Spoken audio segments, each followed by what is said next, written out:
In the southern kingdom of Judah, nestled among the hills of Jerusalem, a young prince named Hezekiah grew up in the shadow of his father, King Ahaz. Ahaz was a man who had turned his back on the God of Israel, leading Judah into idolatry and ruin. The altars of pagan gods dotted the land, their incense rising as a bitter affront to the Lord of hosts. The temple in Jerusalem, once a beacon of God's presence, was neglected and forgotten.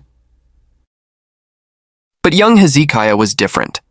From a young age, he listened to the stories of his ancestors, Abraham's faith, Moses' leadership, David's courage, and Solomon's wisdom. These tales planted a seed of devotion in his heart, a longing to see his nation return to the God of their forefathers. When Hezekiah ascended to the throne at the age of 25, he inherited a kingdom weakened by corruption and enemies at its gates. Yet, he was determined to lead Judah back to righteousness. His first decree as king was to cleanse the temple, an act that symbolized the restoration of Judah's covenant with God. Priests and Levites were summoned to purify the sacred space, and the people were called to celebrate the Passover, an act that had not been observed in years. Under Hezekiah's reign, the idols were torn down, the high places destroyed, and the sacred altars of foreign gods reduced to rubble. The people of Judah were reminded of the commandments given to their ancestors. "You shall have no other gods before me." Far to the northeast, a storm was brewing. The empire of Assyria, under the reign of King Sennacherib, was expanding with relentless force. City after city fell to their armies, their iron chariots rolling like thunder across the plains.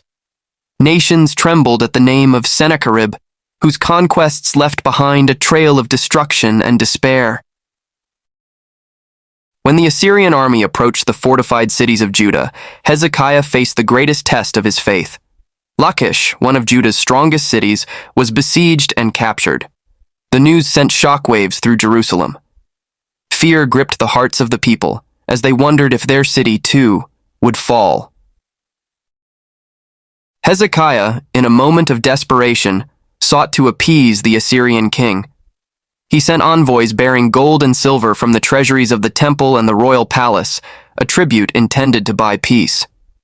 Sennacherib accepted the offering, but his ambitions were far greater. Judah's submission was not enough. He wanted Jerusalem itself. As the Assyrian army encamped outside Jerusalem, Sennacherib sent his chief envoy, the Rabshakeh, to deliver a message of intimidation. Standing before the city walls, the Rabshakeh addressed the people in their own language, his voice dripping with mockery and disdain. "Hear the words of the great king, the king of Assyria," he proclaimed. "What confidence is this in which you trust? Do you think mere words are strategy and power for war? On whom are you relying, that you rebel against me? Is it not Hezekiah who has removed your high places and altars, saying, 'You must worship before this altar in Jerusalem'?"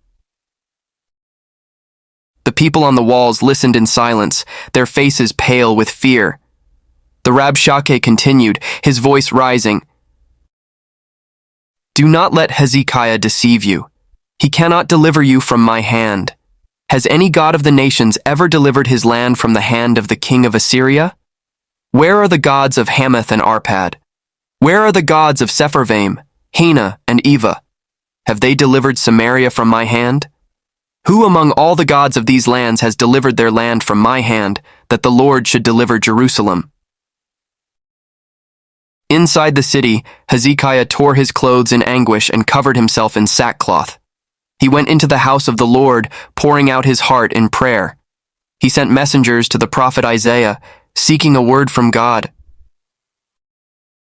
Isaiah, the prophet of the Lord, delivered a message of hope and assurance to the king. "Thus says the Lord, do not be afraid of the words you have heard, with which the servants of the king of Assyria have blasphemed me. Behold, I will send a spirit upon him, and he shall hear a rumor and return to his own land, and I will cause him to fall by the sword in his own land." Strengthened by this promise, Hezekiah prepared the city for the siege. He fortified the walls, repaired the water supply, and encouraged the people to trust in the Lord. "Be strong and courageous," he told them. "Do not be afraid or dismayed before the king of Assyria and all the horde that is with him, for there are more with us than with him. With him is an arm of flesh, but with us is the Lord our God, to help us and to fight our battles." The Assyrian army surrounded Jerusalem, their numbers vast and their weapons formidable. Day and night they hurled insults and threats at the people within the walls. Supplies dwindled, and fear gripped the city. Yet Hezekiah remained steadfast in his faith, continually seeking the Lord in prayer. In one of his most fervent prayers, Hezekiah laid the Assyrian threats before the altar and cried out, "O Lord, the God of Israel, who is enthroned above the cherubim, you alone are God over all the kingdoms of the earth. Incline your ear, O Lord, and hear. Open your eyes, O Lord, and see. Hear the words of Sennacherib, which he has sent to mock the living God. Now, O Lord our God, save us, please, from his hand, that all the kingdoms of the earth may know that you, O Lord, are God alone." That night, as the Assyrian soldiers lay asleep in their tents, the angel of the Lord descended upon their camp. In a single devastating act, 185,000 soldiers were struck down. When morning came, the survivors awoke to a scene of horror and confusion. The once mighty army of Assyria was reduced to silence. Sennacherib, humiliated and broken, retreated to Nineveh, where he was later assassinated by his own sons.